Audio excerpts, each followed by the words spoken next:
मैं कबीर पंथी संत सूरदास जी YouTube channel संत सूरदास जी में आपका स्वागत है। मैं आप लोग के पास एक सत्संग भेज रहा हूँ। मेरा एक सत्संग का लाइक एक शेयर ज़रूर कीजिएगा। साहब कहते हैं कि बड़ा हुआ सो क्या हुआ, बड़ा हुआ सो क्या हुआ। जैसे पेड़ खजूर पंछी के छाया ना मिले तो फलने लग गए अति दूर। मनुष्य को बढ़ जाने से कोई बात नहीं है, मनुष्य को बढ़ जाने से कोई बात नहीं है। मनुष्य बड़ा नहीं होता है, मनुष्य को ज्ञान होना चाहिए। जब तक मनुष्य के ज्ञान नहीं है तब तक वो मनुष्य समझ लो कि कुछ भी नहीं है। साहब हमारे कहते हैं ना कि बोवे पेड़ बबूर के तो आमवा कहाँ से पाए। बबूर के पेड़ पे आम तो मिलता नहीं है, सही बात सर कहते हैं हमारे साहब। आखिर क्यों कहते हैं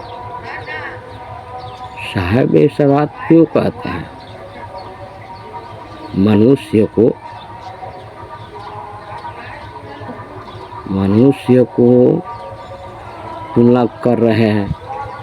बबूर के पेड़ पे आम नहीं मिलता,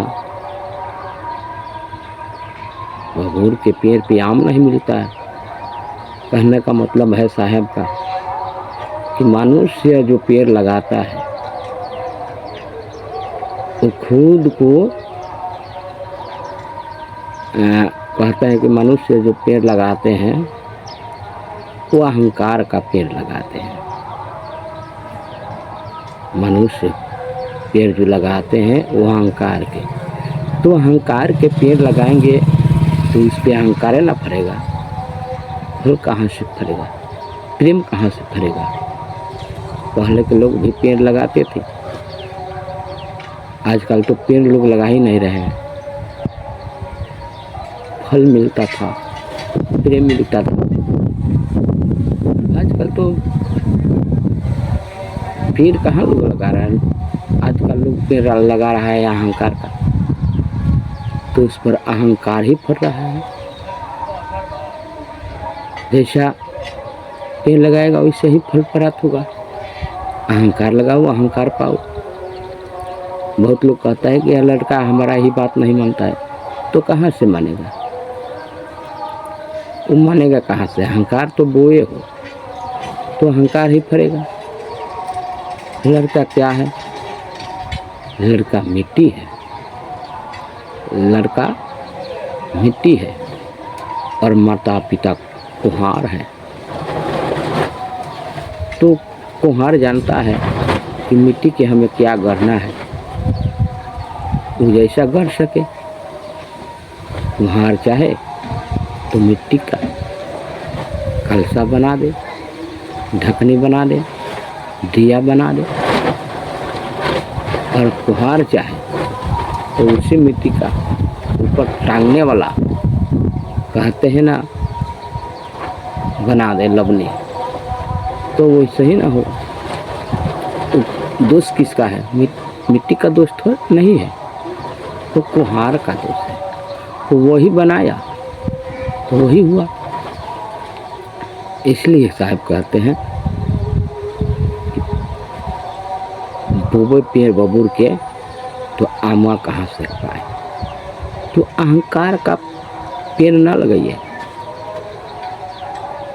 अहंकार का पेड़ ना लगाइए, फल का लगाइए, फल का, ताकि फल सके और प्रेम मिल सके, तब भी दुनिया में कल्याण होगा। ये ज्ञान कहाँ प्राप्त होगा? ये ज्ञान सत्संग में प्राप्त होगा, सतगुरु से प्राप्त होगा। तो सतगुरु के शरण में जाइए, सत्संग अपनाइए, सत्संग सुनिए, क्योंकि एक सत्संग है कि प्रकाश बढ़ा सकता है, प्रकाशित कर सकता है। और उद्धार कर सकता है, भवसागर से पार कर सकता है सत्संग। तो क्यों उलझन में पड़ रहे हो? सत्संग अपनाओ, सत्संग में जाओ, सतगुरु अपनाओ। प्रेम से बोलिए सतगुरु महाराज की जय।